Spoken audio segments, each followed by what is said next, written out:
Si vous nous rejoignez, merci de votre fidélité. Bienvenue, mesdames et messieurs, voici les titres de votre journal. C'est un pas important qui vient d'être franchi dans la mise en route de l'École nationale d'administration. Le ministre de la fonction publique et le responsable de l'ENAP du Québec ont signé une convention de partenariat, un acte important qui devra renforcer l'administration guinéenne. Journée mondiale des maladies rares, une campagne de dépistage de certaines maladies est initiée pour marquer cette date. Des personnes vulnérables étaient au centre de cette initiative portée par une organisation internationale. Et enfin, la 7e édition du festival Arbaga a pris fin à Boké, des activités intenses pour redonner toute leur place aux traditions dans le bagataï, occasion surtout de sortir et de magnifier le masque de la fécondité. Voilà pour le sommaire. Bonsoir à tous et bienvenue dans ce journal que nous ouvrons par cette déclaration du secrétariat général chargé des affaires religieuses. Chers frères et sœurs en islam, chers compatriotes, par la grâce infinie d'Allah, le croissant linéaire marquant le début du Ramadan a été aperçu dans certaines localités de notre cher pays. En conséquence, le jeûne du Ramadan débutera demain, samedi 1er mars 2025, sur toute l'étendue du territoire national. J'invite donc tous les services déconcentrés du secrétariat général des affaires religieuses, ainsi que l'ensemble des musulmans et musulmans résidant en Guinée, à se conformer à cette décision, afin que nous entamions ce mois de dévotion dans l'unité et la ferveur spirituelle. En cette heureuse occasion, je voudrais, au nom de son Excellence, le Président de la République, chef de l'État, chef suprême des armées, le général d'armée Mamadi Doumbouya, ainsi que le Premier ministre du gouvernement, M. Amadou Bouriba, adresser mes meilleurs vœux les plus sincères de Ramadan à tous les fidèles musulmans du monde et en particulier à celles et ceux de la Guinée. Que Dieu bénisse la Guinée et les Guinéennes. Je vous remercie. On enchaîne maintenant avec les échos de la session ordinaire du Conseil des ministres. La rencontre a eu lieu hier sous la présidence du chef de l'État, général Mamadi Doumbouya. Plusieurs questions liées au développement socio-économique de la Guinée ont été discutées pour l'occasion. Voici un extrait du compte-rendu du Conseil des ministres avec le ministre porte-parole du gouvernement. Bonsoir. Compte-rendu de la session ordinaire du Conseil des ministres du jeudi 27 février 2025. Au programme, le message de son Excellence, Monsieur le Président de la République, chef de l'État, le compte-rendu des sessions du Conseil de gouvernement du mardi 28 janvier 2025, du lundi 3 et du mardi 25 février 2025, recommandations et décisions du Conseil divers. Message de son Excellence, Monsieur le Président de la République, chef de l'État. Au titre de son message, le Président de la République, chef de l'État, chef suprême des armées, le général Mamadi Doumbouya, a d'abord remercié le Premier ministre et l'ensemble des membres du gouvernement à la suite de l'immersion gouvernementale effectuée à l'intérieur du pays, dans les régions de la Guinée forestière et de la Haute-Guinée, pour continuer à s'imprégner des réalités de l'arrière-pays, être plus proche des populations et répondre à leurs préoccupations. Ensuite, il les a encouragés à continuer dans la même lancée pour la prochaine étape dans les deux autres régions du pays, la Moyenne-Guinée et la Guinée maritime. Le chef de l'État a rappelé à ce titre que la Guinée ne s'arrête pas à Conakry et a profité de cette occasion pour demander à tous les membres du gouvernement d'accroître pendant l'immersion gouvernementale la rigueur dans le suivi des projets gouvernementaux, entre autres de continuer les projets de construction d'infrastructures, les projets sociaux de base, notamment des routes, afin qu'ils soient livrés dans les délais contractuels. Le président de la République leur a affirmé que le développement des infrastructures constitue l'un des piliers fondamentaux de la croissance économique et du bien-être social de notre nation. En ce sens, il a réitéré l'importance de continuer à consolider les efforts concertés et soutenus pour bâtir des infrastructures durables et résilientes dans le respect des délais contractuels. capable de répondre aux besoins de la population guinéenne et de stimuler notre développement socio-économique. Par ailleurs, le président de la République a rappelé que le 2 février 2025, il a signé un décret pour la gratuité de la carte nationale d'identité biométrique. Dans ce cadre, il a décidé personnellement de financer cette gratuité sur son budget de souveraineté. Il a instruit le ministre de l'Économie et des Finances et le ministre du Budget de prendre sans délai toutes les dispositions pour assurer l'effectivité de ce financement. Et nous allons prendre maintenant la direction de Mamou, la ville Carrefour, qui réitère son soutien aux idéaux du CNRD et de son président. À travers ses émissaires, la contrée foutanienne a exprimé sa reconnaissance et sa gratitude envers le président de la République, le général Mamadi Doumbouya, pour tous ses efforts en faveur de la Guinée et des Guinéens. Au nom du chef de l'État, c'est le ministre secrétaire général de la présidence de la République, le général Amara Kamara, qui a reçu la délégation ici à Conakry. Adjudant-chef Abakar Kamano, correspondant de la presse militaire. Dans l'après-midi de ce vendredi, le ministre secrétaire général de la présidence s'est rendu au ministère de l'Agriculture et de l'Élevage. Général Amara Kamara vient s'enquérir des actions réalisées et esquisser avec les cadres les perspectives pour la promotion du monde rural. Une priorité pour le chef de l'État. Le ministre de l'Agriculture et de l'Élevage, Félix Lama, a passé à revue les grandes actions réalisées depuis sa prise de fonction, sans oublier l'évolution des projets et programmes, avec au premier plan le programme Simandou 2040. La machine a pris forme, elle va continuer. La vitesse de croisière, elle ne va pas venir tout de suite, mais la machine, elle va effectivement tourner. L'essentiel des problématiques sur lesquelles je voulais poser des questions, j'ai trouvé mes réponses dans votre présentation. Après avoir prêté attention aux différents points soulevés dans la présentation du ministre de l'Agriculture, le ministre secrétaire général de la présidence a remercié l'ensemble du staff du ministère de l'Agriculture pour le travail abattu, avant de réaffirmer l'engagement du président de la République qui a accompagné le monde rural de la structuration à la commercialisation, sans oublier l'appui au secteur de l'élevage.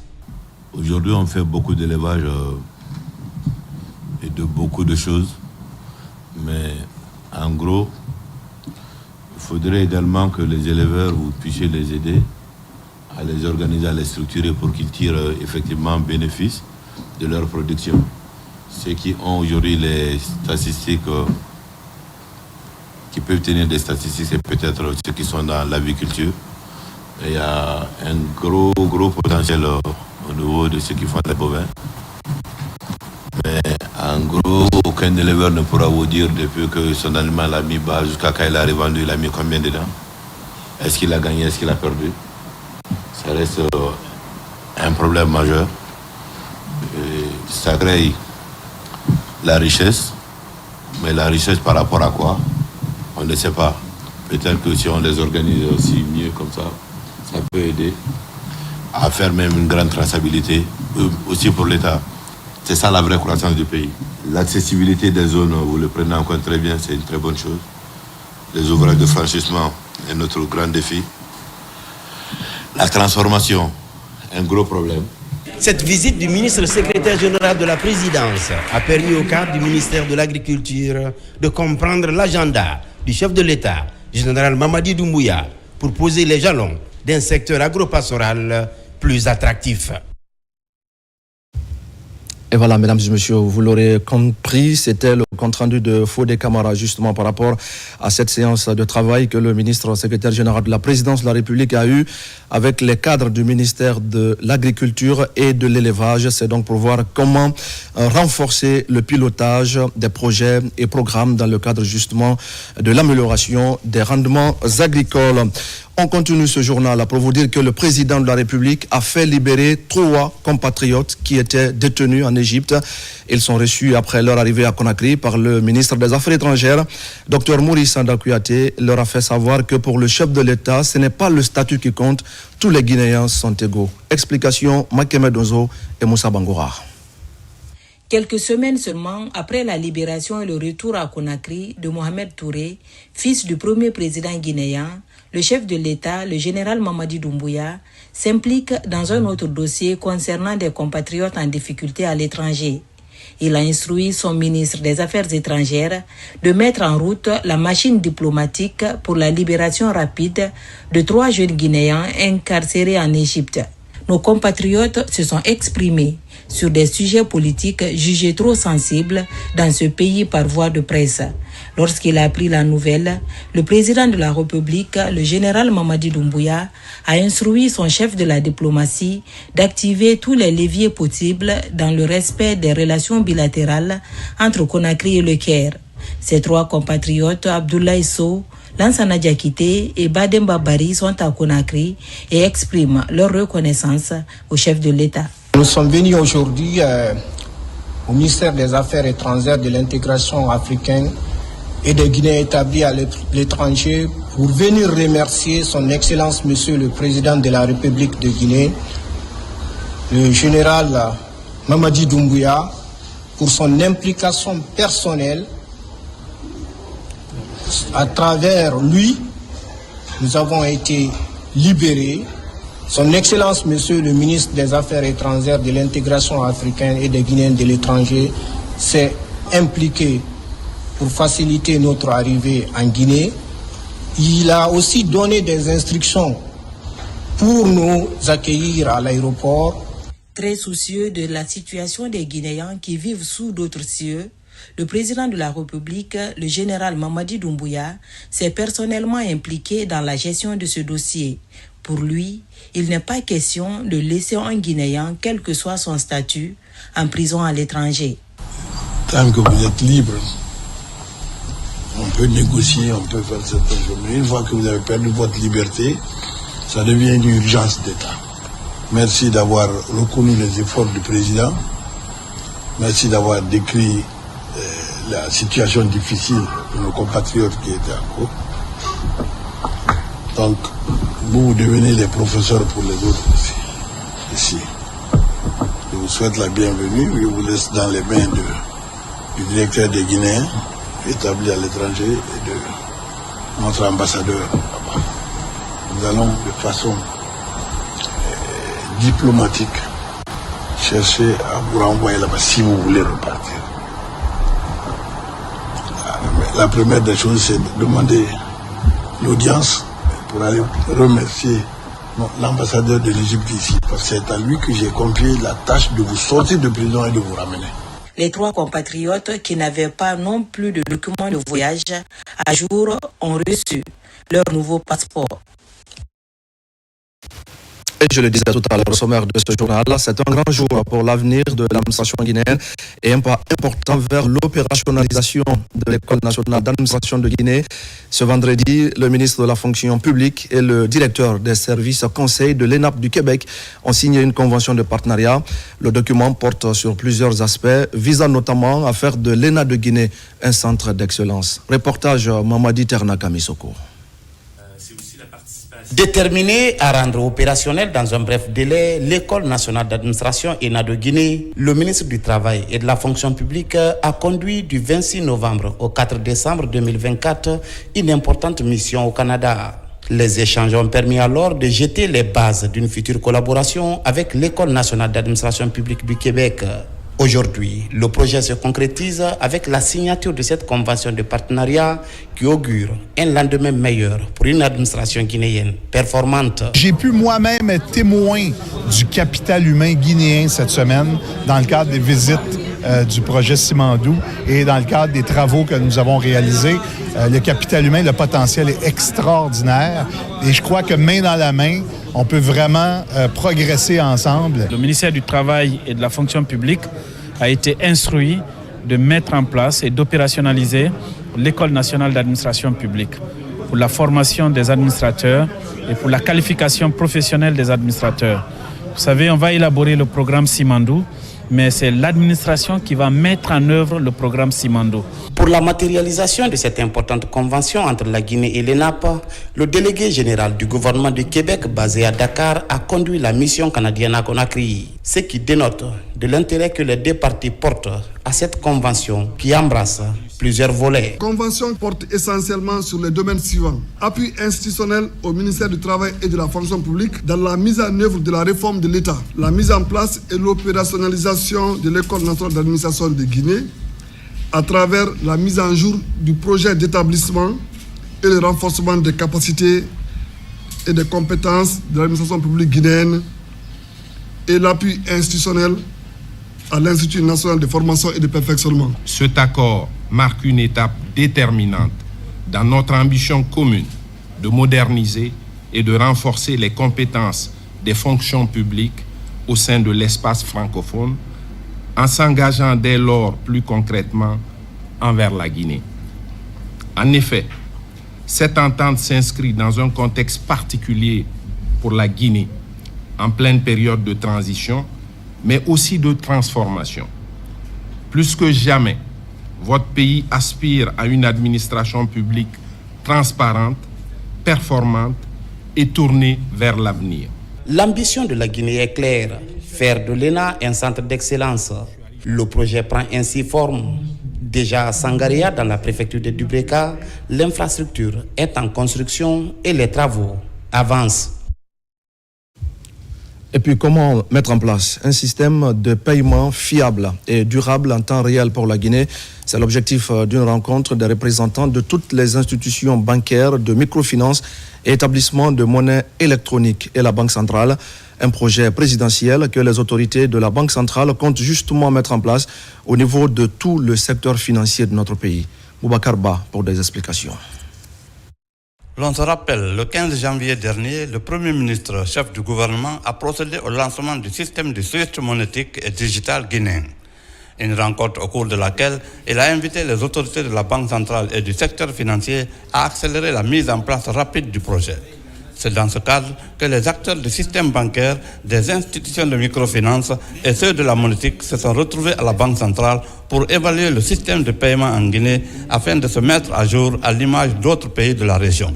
Une rencontre qui a permis de mesurer l'état d'avancement de ce projet prioritaire présidentiel, de recueillir les besoins des utilisateurs de ces outils, d'identifier les barrières techniques et réglementaires et de proposer des recommandations aux décideurs pour plus d'efficacité. L'objectif est de moderniser par la digitalisation des normes financières en vue d'aboutir à un système de paiement instantané d'un compte à un autre compte en temps réel par un payeur à un bénéficiaire dans toutes les institutions financières. Avec le SWIFT, c'est un autre monde qui s'ouvre à d'autres structures où chacun est tenu désormais de s'adapter.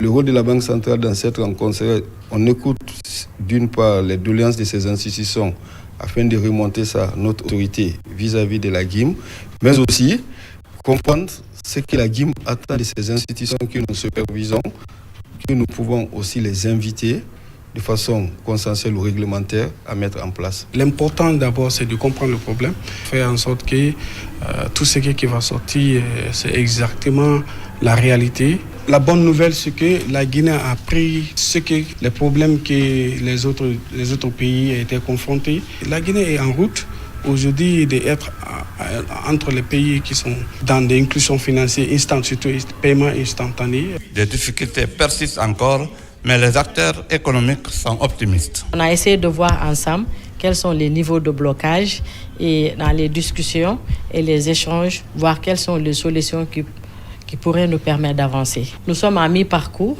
donc il y a un recueil d'infos que nous avons mis à la disposition de l'expert. Donc on espère un feedback de lui qui nous permettra vraiment d'avancer sur ce volet. Il nous a expliqué un peu son développement en Afrique aujourd'hui, dans le cadre mondial aussi, comment cet outil digital est utilisé partout dans le monde et dans les différents pays et comment ça favorise vraiment l'inclusion financière. L'impact de cet entretien aujourd'hui, ça permettra de booster vraiment l'évolution de la mise en place dans les différentes banques de l'instant paiement. Pour garantir une meilleure exécution du projet, la collaboration entre les banques, les institutions de microfinance et les établissements de monnaie électronique est essentielle. Pour y parvenir, les autorités de la Banque centrale devraient y mettre la cadence et la meilleure forme pour le plus de visibilité, de traçabilité et de fiabilité. Dans l'actualité encore, le Premier ministre, chef de gouvernement, a présidé ce vendredi la cérémonie de présentation du rapport sur la géolocalisation des centres de vote et des centres d'état civil. Cette initiative gouvernementale vise à moderniser et à digitaliser les services publics et l'état civil en particulier. On fait le point avec Adi Kamara. C'est à travers cet atelier que les experts présentent ce matin le rapport de la géolocalisation des centres de vote et des centres d'état civil, un processus qui va permettre la construction des aires de bureaux de vote et faciliter la comparaison des données électorales. 20 000 secteurs de notre pays ont été parcourus pendant cette opération sur 45 jours. Nous avons eu 1 mois de préparation et de validation du logiciel qui nous a permis de consolider, mais également d'acquérir du matériel pour équiper l'Institut géographique national. J'avoue qu'il est dépourvu de matériel, un service auquel il faut faire un recours et l'aider à se soulever.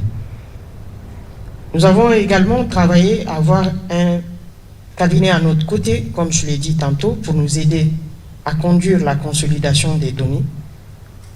140 superviseurs ont été déployés, qui sont tous des ingénieurs cartographes ou topographes sur le territoire national pour coordonner les activités de collecte des données.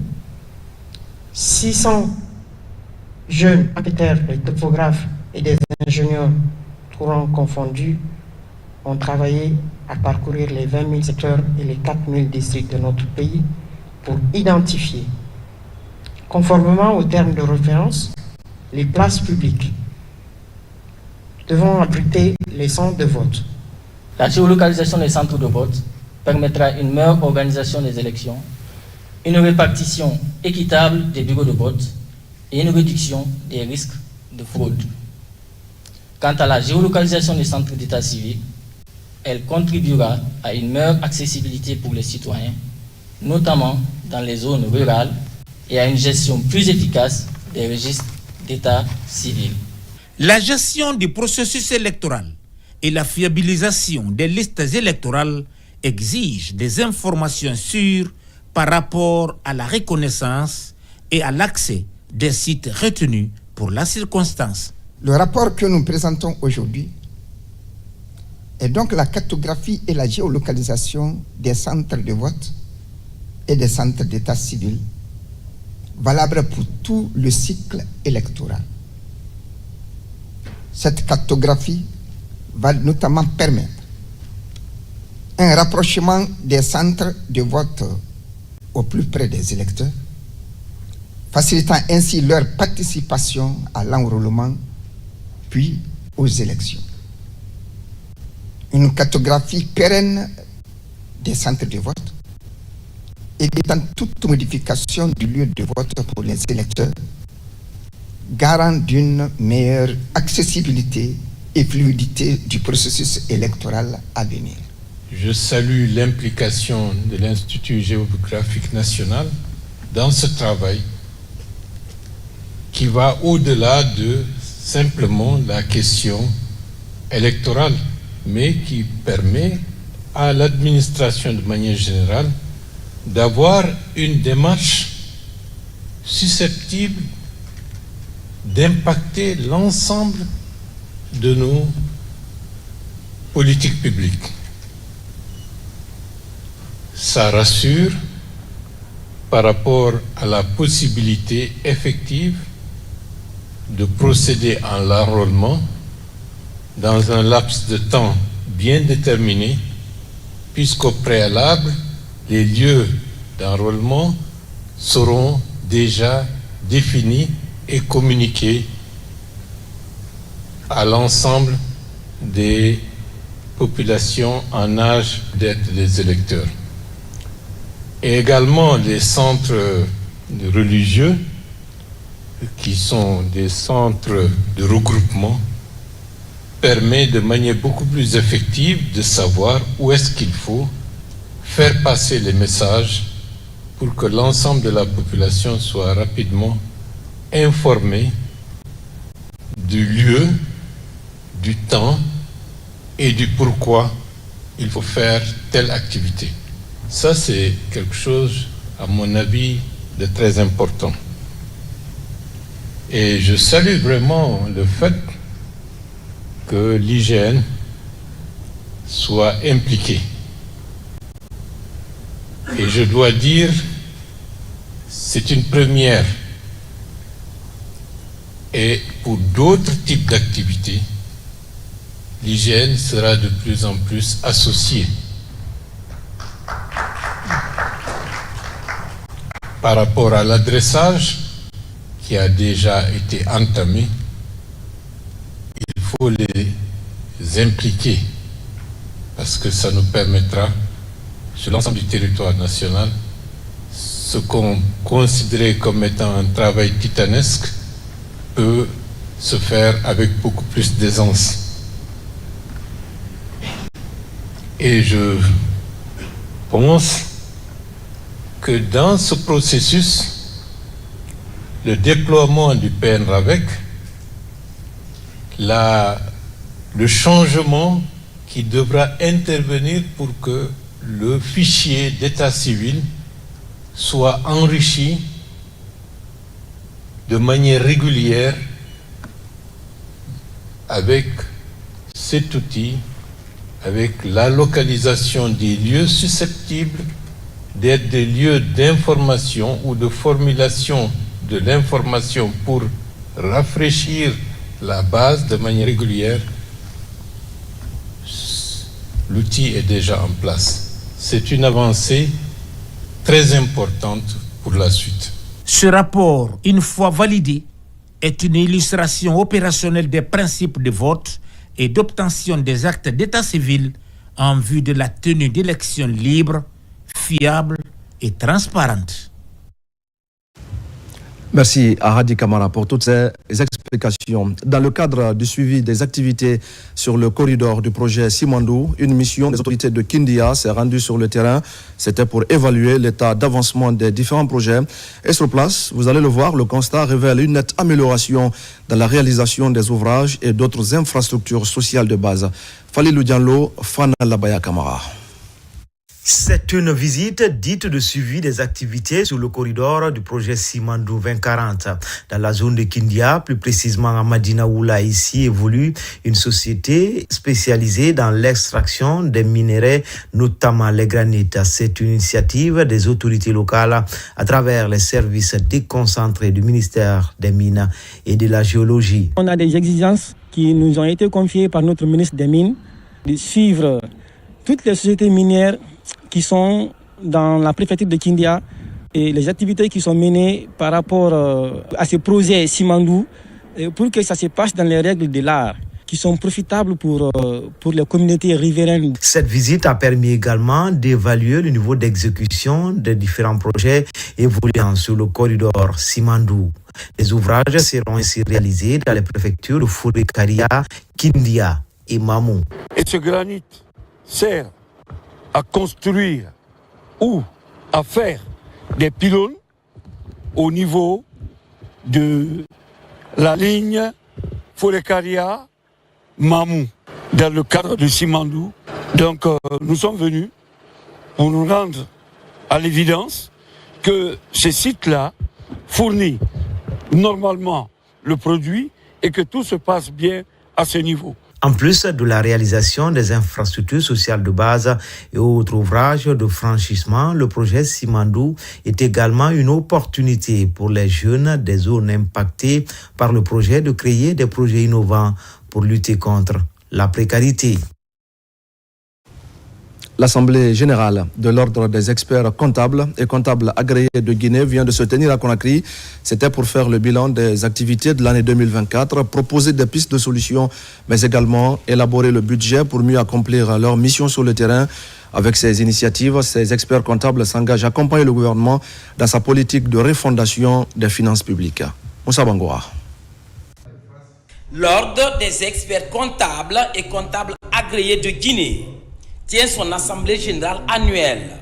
Cette plateforme a été l'occasion pour l'équipe dirigeante de faire le compte-rendu de la participation des membres à la 4e conférence africaine sur la gestion des finances publiques à Alger, mais aussi de faire le bilan des activités courant 2024. L'État a une préoccupation majeure, tout comme les sociétés privées.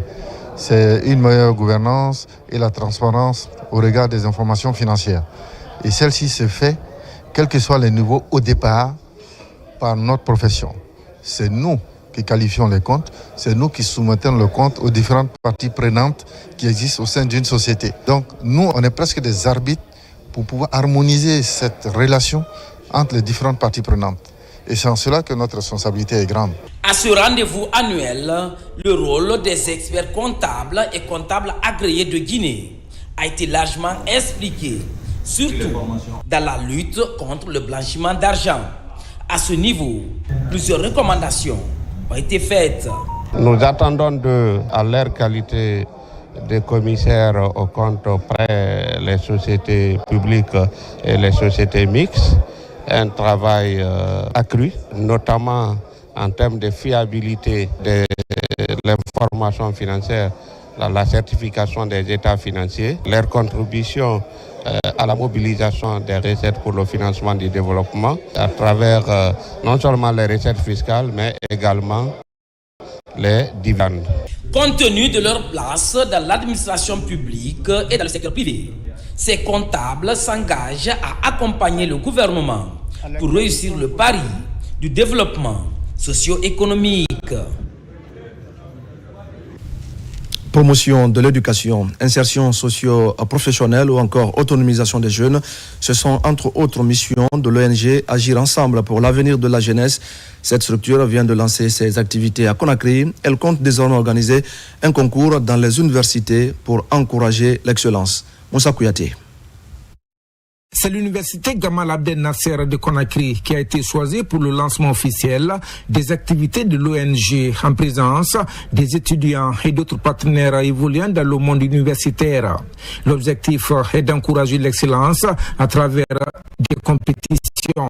À travers ce concours d'excellence universitaire, nous voulons non seulement valoriser la performance académique, mais aussi inspirer et motiver une génération innovée et de bâtir une Guinée prospère.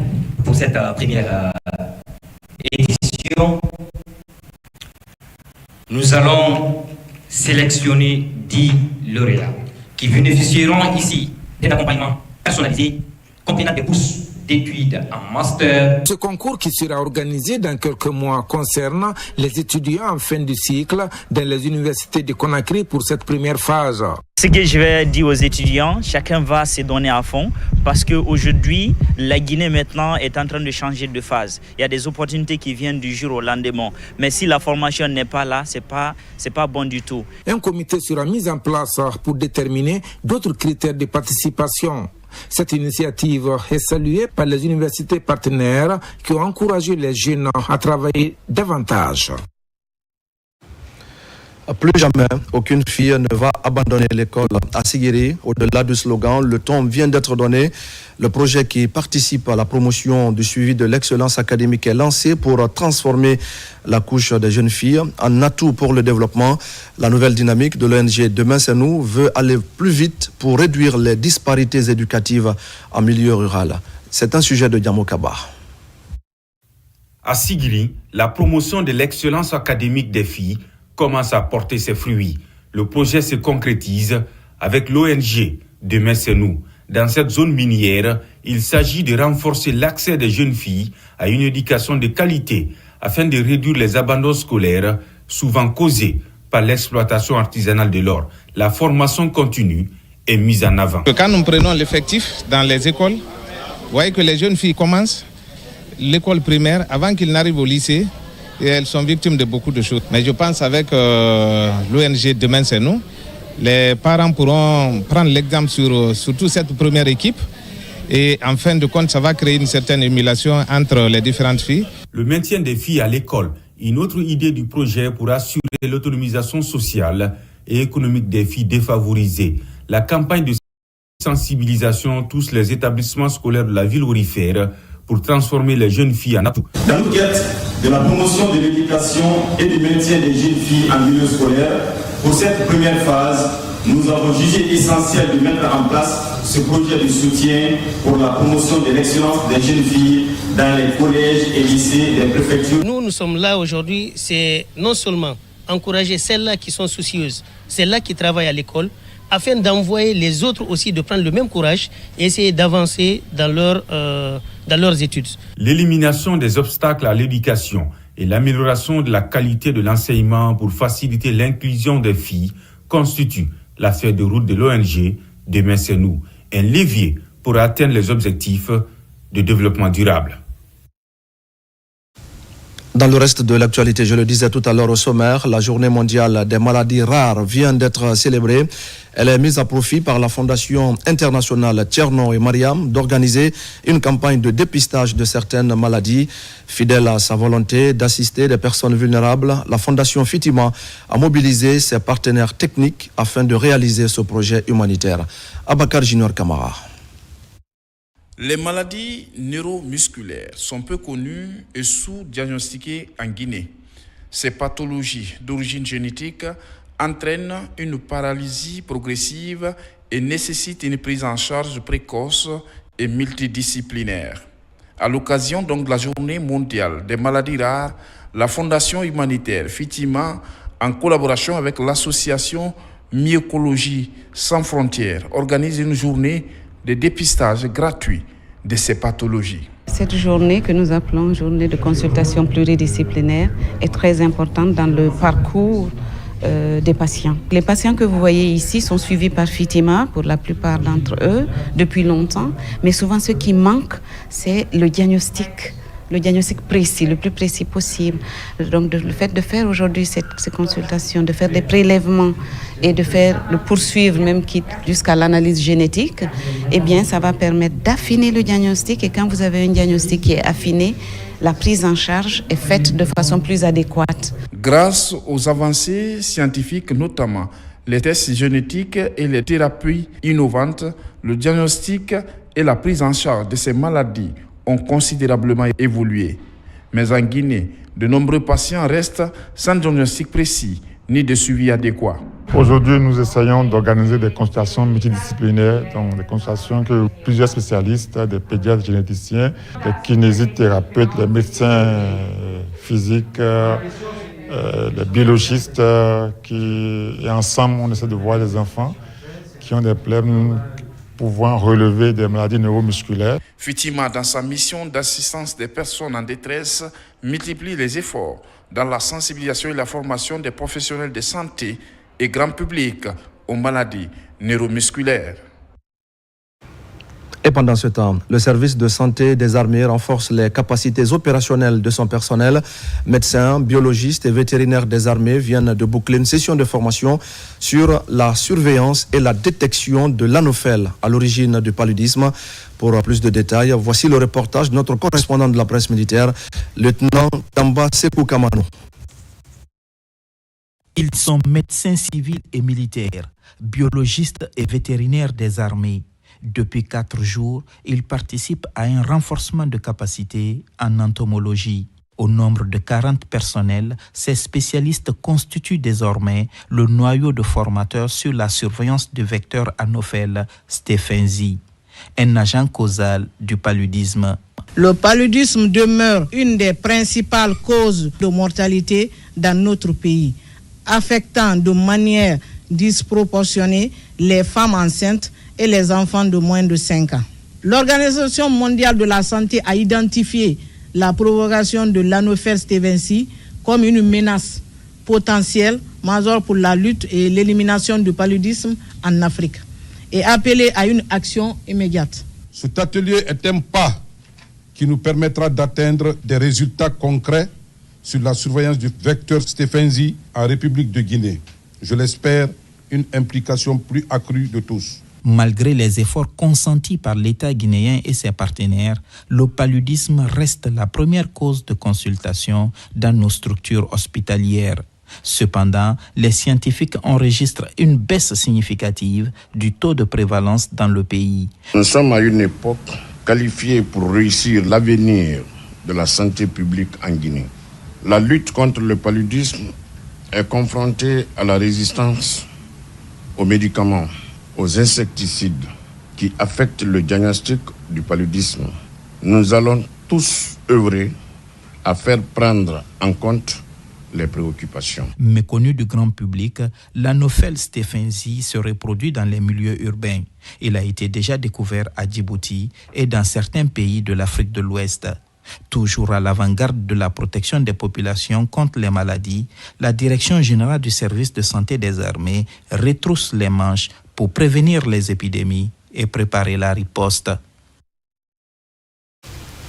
Au même moment, les responsables de l'Union nationale des transporteurs routiers de Guinée invitent les automobilistes à plus de prudence.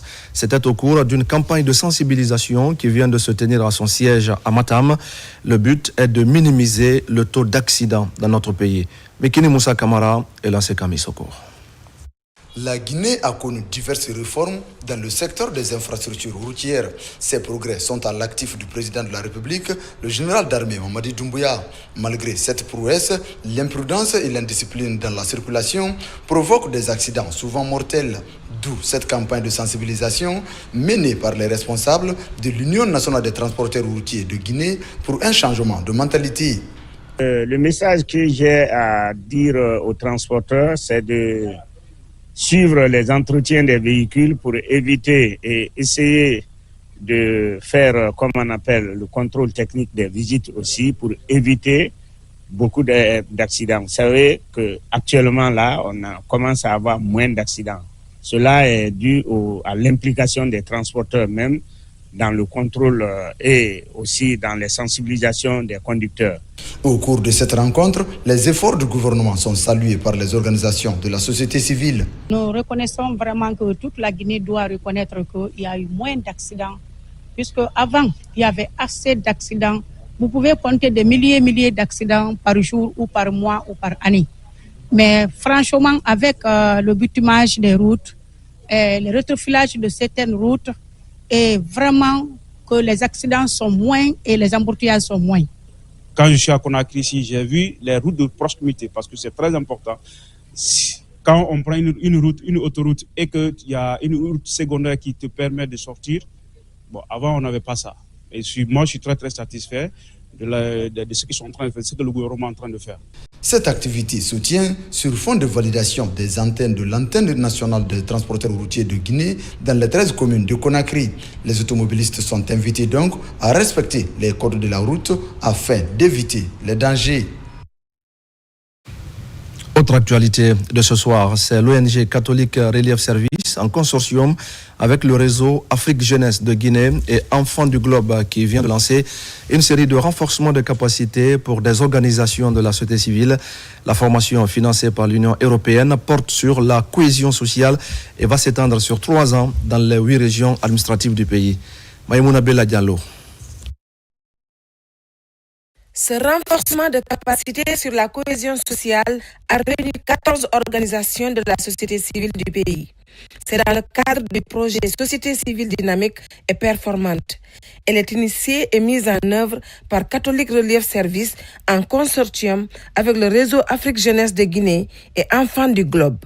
C'est un projet qui aide, qui vise à soutenir, à renforcer les capacités des organisations de la société civile guinéenne pour qu'elles soient d'abord bien fonctionnelles en tant qu'organisation, mais qu'elles puissent vraiment délivrer leur mandat dans les règles de l'art, avec un accent particulier sur les organisations de la société civile constituées par les femmes, les jeunes et les personnes vivant avec handicap, les personnes vulnérables.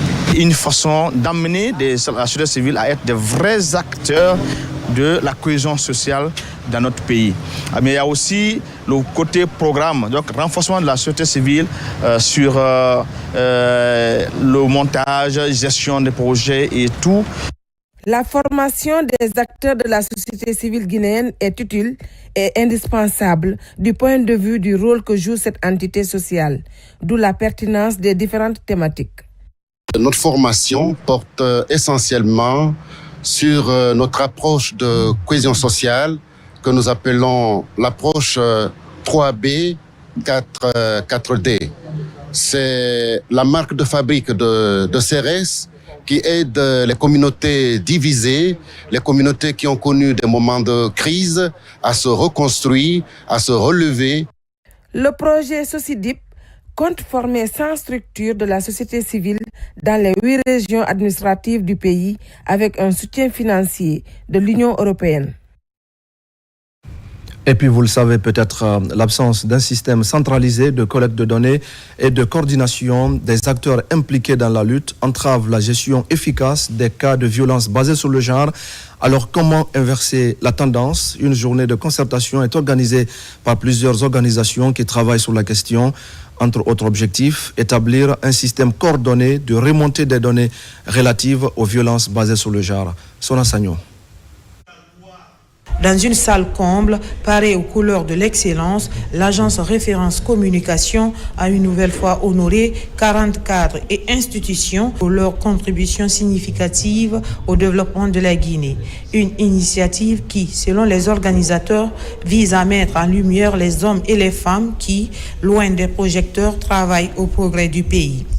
Depuis 2019, ACOM est mise en place dans l'optique de pouvoir reconnaître les valeurs, de pouvoir reconnaître les actes probants qui sont posés par les compatriotes. Donc c'est impérieux pour nous que chaque année, les Guinéens, dont la plupart sont cassés dans l'homme, qui font de belles œuvres éléphantiques, mais ne sont pas connus par le grand public. Il est impérieux pour nous vraiment de faire les promotions. Parmi les récipiendaires, l'université High-Tech s'est distinguée comme la meilleure université digitale du pays, une reconnaissance saluée par son représentant qui voit en cette distinction une source de motivation pour aller encore plus loin.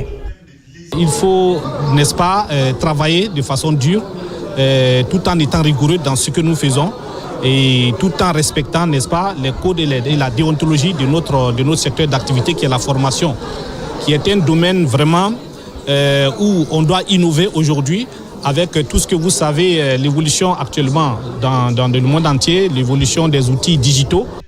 Pour le garde des Sceaux, ministre de la Justice, cette reconnaissance va bien au-delà d'une simple cérémonie. Elle illustre la volonté de valoriser les talents et de créer une saine émulation au sein des secteurs publics et privés en Guinée. Votre œuvre nous amène derrière le président de la République, le bâtisseur Mamadi Doumbouya. Chacun dans son secteur à faire montre d'initiative créatrice, à faire montre de don de soi pour que notre pays soit hissé au rang des pays développés de notre continent. Clôturée par une série de remises de distinction, cette 7e édition laisse entrevoir de belles perspectives pour la promotion de la méritocratie en Guinée. Dans la commune de Matam, les autorités communales viennent de procéder à une série d'activités. Il s'agit de l'inauguration du siège de la commune récemment rénové et la présentation du bilan de 10 mois de gestion des autorités de la délégation spéciale.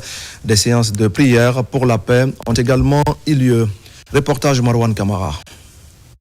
En chantier, il y a quelques mois, le siège de la commune de Matam change de visage grâce aux efforts conjugués par les autorités communales et leurs partenaires. Matam est l'une des plus grandes communes de la capitale. À travers la rénovation de cette maison commune, les autorités de la délégation spéciale comptent améliorer les conditions de travail et le système de gestion administrative. L'inauguration de ce joyau a connu la mobilisation du gouvernorat de la ville de Conakry et les administrateurs de la commune à tous les niveaux. Je suis passé ici plusieurs fois. Je ne pouvais pas me rendre compte qu'il y avait tout cet espace dans la cour tellement encombrée. C'est le lieu pour moi de demander à toutes les délégations spéciales de Conakry de se référer, prendre l'exemple à Badara Koné. Merci aux conseillers qui l'ont accompagné dans son projet. Cette cérémonie inaugurale est aussi mise à profit par le président de la délégation spéciale pour présenter le bilan de 10 mois de gestion. On a voulu rendre compte aux citoyens de Matam de nos 10 mois de gestion. Dans la même dynamique, leur faire voir le nouveau visage du siège de la mairie de Matam. Grâce à une collaboration avec une entreprise, nous avons pu embellir la cour, mais mieux utiliser désormais l'espace comme un parking, de l'intérieur comme au dehors, pour que nous puissions renflouer nos caisses de la mairie, parce que les mairies, c'est d'abord les ressources propres. Grâce à la vision éclairée du chef de l'État, président de la République, Mamadi Doumbouya. Satisfaits des efforts consentis par les autorités de la délégation spéciale depuis leur arrivée, les citoyens de Matam n'ont pas caché leur sentiment de satisfaction par rapport aux différents chantiers ouverts pour répondre aux attentes. J'ai vu la commune là depuis au temps de la Révolution, mais c'est la première fois que vraiment je vois que l'image de la commune a changé totalement. C'est une fierté. À cette occasion, une cérémonie de lecture du Saint-Coran est organisée par les autorités communales pour implorer la grâce divine pour l'émergence de la commune et la réussite de la transition. Et puis, mesdames et messieurs, les Guinéens continuent de marquer leur satisfaction face aux réalisations et acquis du CNRD. Et cette fois, ce sont les femmes du marché Niger-Avaria qui ont organisé une grande mobilisation pour saluer les actions du président général Mamadi Doumbouya. L'événement s'est tenu sous le haut patronage de Adia Diaba Doumbouya, coordinatrice nationale du Moussakod. Le compte-rendu de Kerfa La Presse Camara.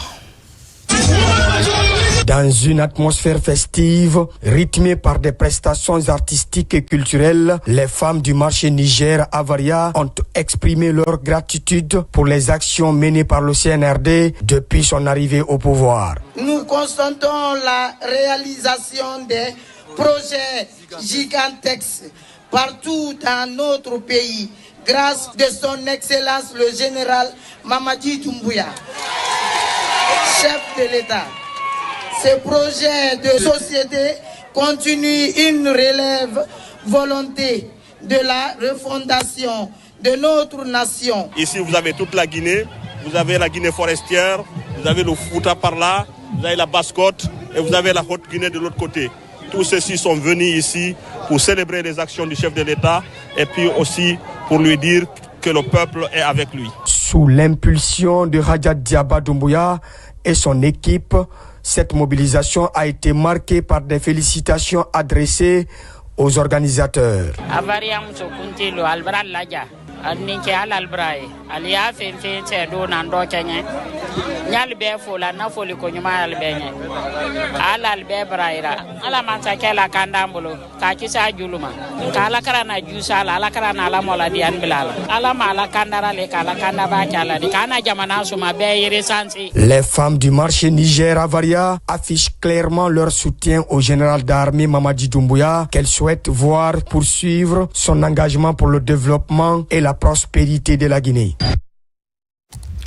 Les femmes du quartier Afia ont également manifesté leur reconnaissance en faveur des autorités du pays.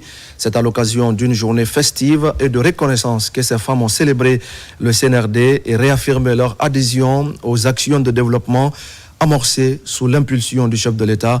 Cette journée de reconnaissance est soutenue et accompagnée par l'Alliance des femmes pour la Renaissance sous Mamadi Doumbouya. Reportage Marwan Kamara et Nabila Moussa Kamara. Au quartier Afia, les acquis de la refondation en cours sont aujourd'hui bien appréciés. Ici, ce sont des femmes qui se mobilisent pour réserver un accueil chaleureux à la délégation de l'Alliance des femmes pour la Renaissance sous Mamadi Doumbouya. Par ce mouvement de soutien, elles décident désormais de jouer leur partition en accompagnant les initiatives de développement du CNRD. Depuis le président Mamadi Doumbouya n'a pas la Guinée, puis, après fait des dérabats. Depuis l'avènement au pouvoir du président général Mamadi Doumbouya, plusieurs actions de développement ont été faites, notamment les routes, les infrastructures sociales de base, et même la gratuité de la carte d'identité nationale.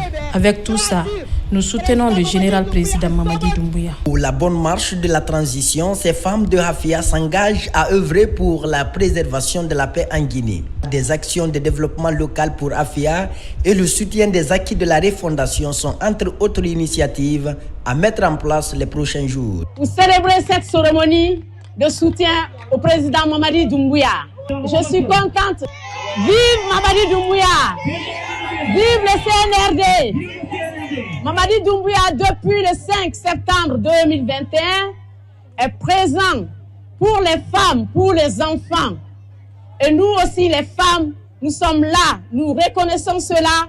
Et donc, nous sommes là, nous aussi, pour l'accompagner, pour le soutenir, pour l'épauler et pour être avec lui. Merci. Merci aux femmes de Hafia, merci à la jeunesse de Hafia. Vive Mamadi Doumbouya! A rappelé que les femmes du cercle de Gawal, Sirag, étaient aux côtés de l'Alliance des femmes pour la Renaissance sous Mamadi Doumbouya. Leur motivation est de resserrer désormais les rangs derrière les idéaux de changement prônés par le président général Mamadi Doumbouya. Et c'était le 3e titre de ce journal. La 7e édition du festival Arbaga a pris fin à Sobané, dans la préfecture de Bofa. Cette rencontre culturelle permet de promouvoir et de valoriser la culture de la communauté Baga à travers le masque qui symbolise la fécondité dans le bagataï. Plusieurs troupes artistiques de la localité ont pris part à cette cérémonie. Marie-Angélique Bangoura. C'est l'un des plus grands rendez-vous autour du masque d'Mba. Ici, à Sobané, les festivaliers et la population vivent au rythme des tam-tams et des tambours avec des pas de danse puisés du répertoire du littoral. Au compte de cette édition 2025, 8 troupes mettent sur scène leur savoir-faire artistique et des chorégraphies authentiques propres à chaque village. En plus de la présence du masque d'Mba, le sorsornet et autres symboles emblématiques des Baga étaient de la partie. L'organisation de ce festival vient booster la promotion de la culture Baga. Pour réussir le pari, le coup de pouce des autorités s'avère nécessaire, ce qui motive la prestation de ces artistes dévoués pour la cause publique. L'organisation de ce festival, ou fête tournante dans le Bagataï, chaque année depuis 2018, s'accroît dans la mise en œuvre des recommandations issues de la journée culturelle et artistique des arts Baga et danse d'Mba, organisée en 2015 au Centre culturel franco-guinéen à Conakry, où il a été développé à la face du monde l'origine historique du masque d'Mba. Le Festival des Arts Baga nous donne l'opportunité de nous rassembler à travers les différents pas de danse, à travers les arts visuels, les masques. Nous avons l'opportunité aujourd'hui de partager ce qui nous unit avec le monde entier. Sobané, un des districts de la sous-préfecture de Douprou, préfecture de Bofa, a connu la visite des amoureux de la culture et de l'art. C'est une occasion pour les autorités locales de promouvoir les valeurs ancestrales de cette zone connue pour ses belles plages et son environnement clément, favorable au tourisme. Nous sommes satisfaits et nous sommes contents de la grande mobilisation, de la participation de nos invités qui ont tenu à répondre à notre invitation pour venir communier avec nous à Sobané. Marara qui a remporté le premier prix, donc qui a été la meilleure troupe, qui a presté mieux que les autres. C'était une particularité pour nous parce que ceux qui sont dans les îles ont montré aussi qu'il faut venir sur la terre ferme, participer avec tous les autres villages pour le bien de la communauté Baga. L'art est magique et c'est pourquoi le département de la culture fait tout pour promouvoir toutes les diversités culturelles guinéennes. Et ici, c'est le lieu de saluer le collectif, les autorités. C'est pourquoi Monsieur le ministre nous a chargé de venir saluer et féliciter l'initiative de cette organisation. Pour clôturer le festival d'Mba en beauté, Le meilleur prix est revenu cette année à la troupe Tamara de Bofa, qui s'est illustrée de par son talent, sa chorégraphie et son masque. La préfecture de Kouroussa est la ville invitée d'honneur de cette 7e édition. À cette occasion, les invités à leur tour ont ajouté une touche particulière au festival Demba avec la danse des hommes forts, le Dundumba.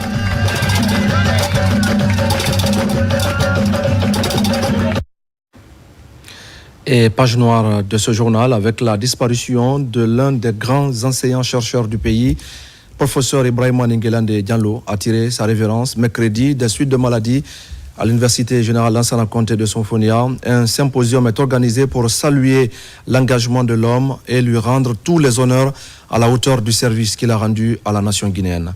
Le film de la cérémonie avec Bakary Bamba Kondé. Ce jeudi, l'Université générale Lansana Conté de Sonfonia a rendu hommage au professeur Ibrahima Ninguélande Diallo, décédé le mercredi dernier ici à Conakry par suite de maladie à l'âge de 112 ans. Organisé par ses collègues enseignants, l'événement a rassemblé des universitaires, des étudiants, des amis, la famille et les autorités du pays pour célébrer la vie et l'œuvre d'un homme qui a profondément marqué le monde académique. L'université guinéenne est en deuil. Elle a perdu l'un de ses plus valeureux enseignants émérites, le professeur Ninguélande Diallo. Était un talent guinéen. Il a voyagé dans le monde entier pour des conférences internationales, pour des stages de perfectionnement, des ateliers de renforcement de compétences qu'il animait, ce qui donnait un rayonnement à son enseignement. Professeur de grade et fervent chercheur, professeur Ninguélande a marqué l'enseignement supérieur guinéen par sa passion pour l'éducation et son engagement envers la recherche. Nous sommes réunis aujourd'hui le cœur lourd et empli de tristesse pour rendre un dernier hommage à un homme exceptionnel, mon père. Un professeur d'université dévoué, un père exemplaire, un ami fidèle qui nous a quittés après une longue et courageuse bataille contre la maladie. Mon père était un homme de savoir et de sagesse, un esprit brillant qui a consacré sa vie à l'enseignement et à la transmission de la connaissance. Au nom du gouvernement et du chef de l'État, le ministre en charge de l'enseignement pré-universitaire a salué les loyaux services rendus à la nation par l'illustre disparu et invité le corps enseignant à s'inspirer de ses traces dans la formation de la jeunesse.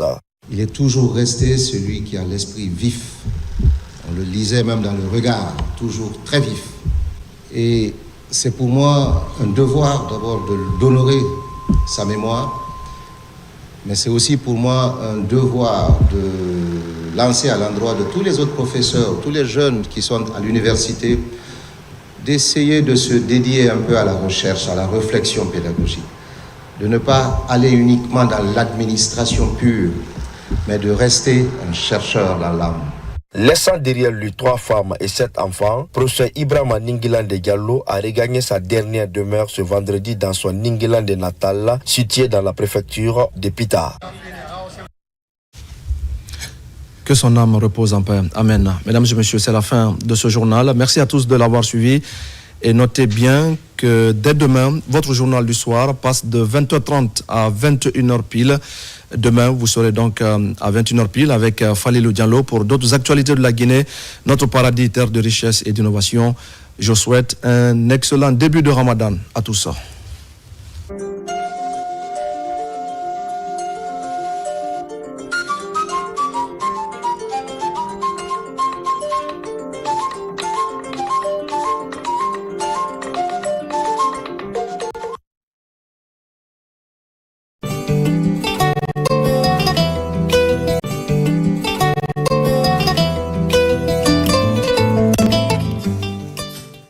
Bonsoir.